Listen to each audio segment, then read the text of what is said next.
Assalamualaikum warahmatullahi wabarakatuh. Mahasiswa-mahasiswiku yang saya hormati, saya cintai dan selalu saya banggakan.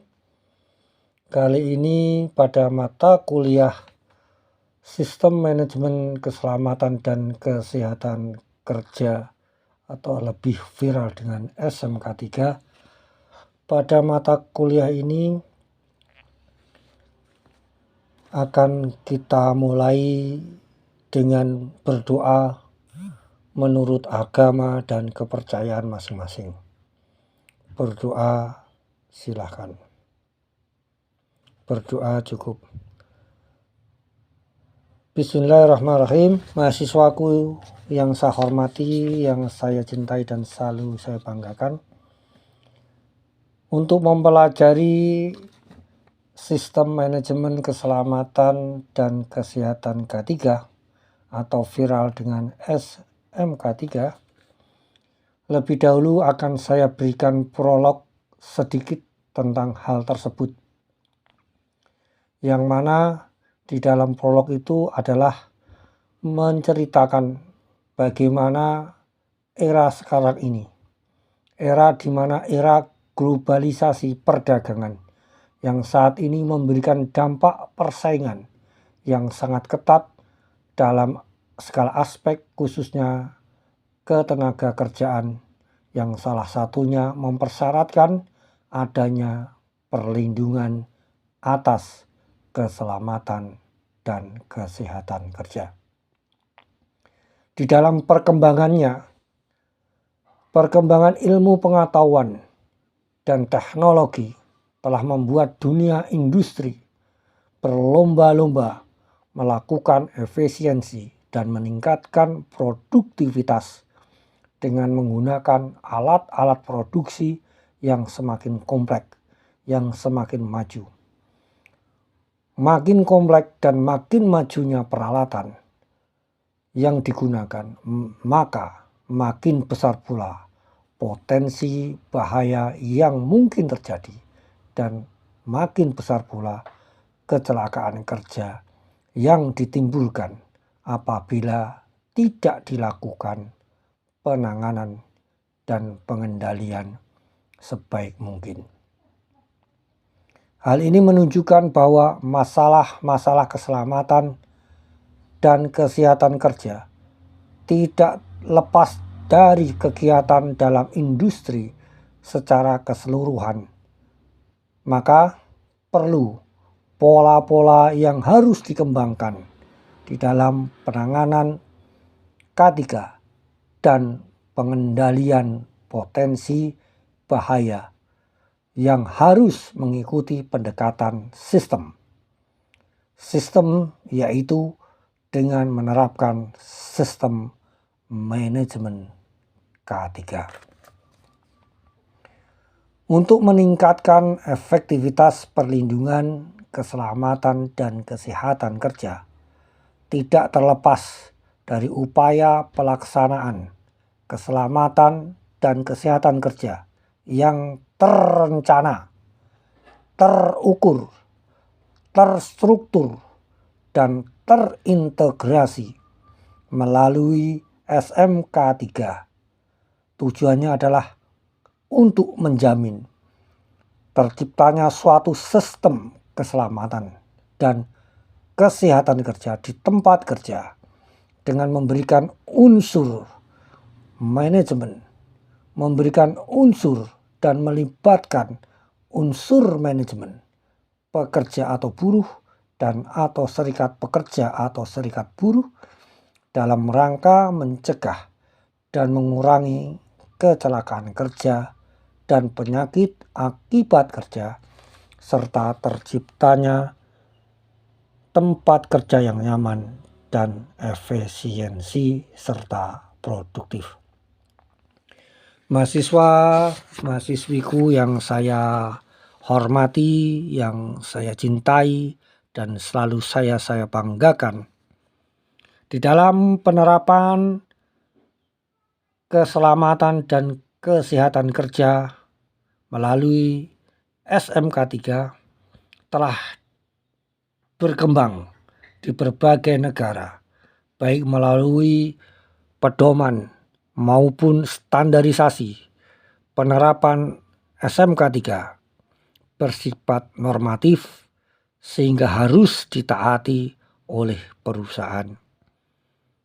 Untuk itu, para ahli K3 atau mahasiswa-mahasiswaku yang menempuh pendidikan teknik keselamatan kerja di sini harus mampu, harus memiliki kewajiban melakukan pengawasan terhadap ditaatinya norma-norma tersebut di tempat kerja masing-masing.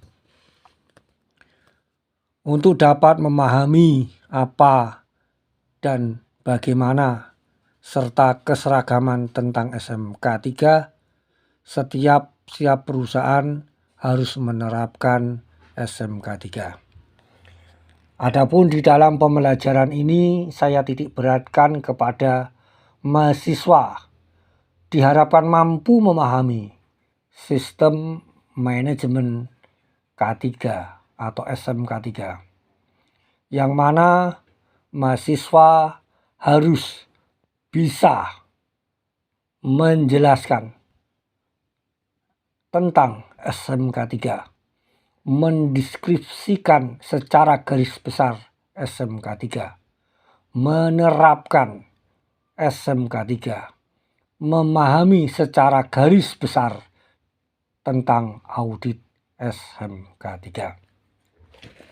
Mahasiswa-mahasiswiku yang saya hormati, saya cintai dan selalu saya banggakan, di dalam pembelajaran ini akan saya berikan beberapa materi. Yang pertama adalah materi pendahuluan yang mencakup tentang latar belakang, tujuan pembelajaran, dan ruang lingkup. Materi pokok yang kedua adalah dasar-dasar hukum, yang mana terdiri dari hukum-hukum yang mendasari, yang menguatkan sistem SMK 3. Yang ketiga, pokoknya adalah definisi dan cakupan tentang sistem manajemen keselamatan dan kesehatan K3, yang mana di dalamnya akan kita bahas pengertian sistem SMK 3 dan penerapan sistem SMK 3.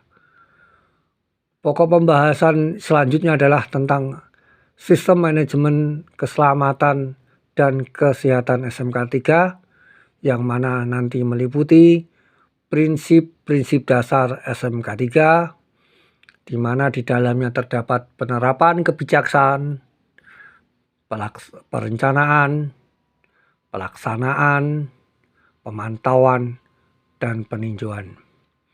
Pokok materi selanjutnya adalah rencana atau strategi program K3, di mana di dalamnya kita akan bahas tentang pendahuluan, filosofi, ruang lingkup, tenaga kerja, sasaran dan rencana tindakan, serta proses perencanaannya. Pokok selanjutnya kita nanti akan bahas rencana atau strategi program K3, dilanjutkan dengan implementasi kegiatan, pemantauan, evaluasi, dan parameter peninjauan ulang dan perbaikan berkesinambungan. Dilanjut dengan audit SMK 3, yang mana di dalamnya ada tujuan audit, jenis-jenis audit, penerapan kriteria audit, penentuan penilaian hasil audit, mekanisme audit eksternal, hasil audit, ada lembaga audit, ada perbedaan inspeksi dan audit SMK 3. Selanjutnya pertemuan berikutnya adalah UTS, ujian akhir semester.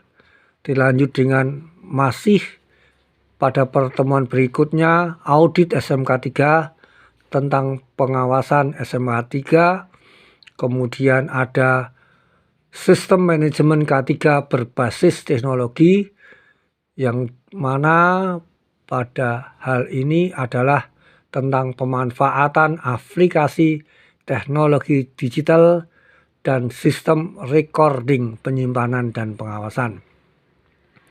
Materi berikutnya adalah praktek perencanaan penyusunan audit.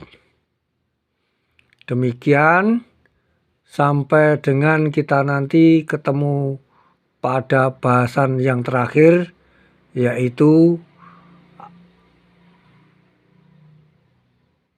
ujian akhir semester. Demikian yang bisa saya sampaikan.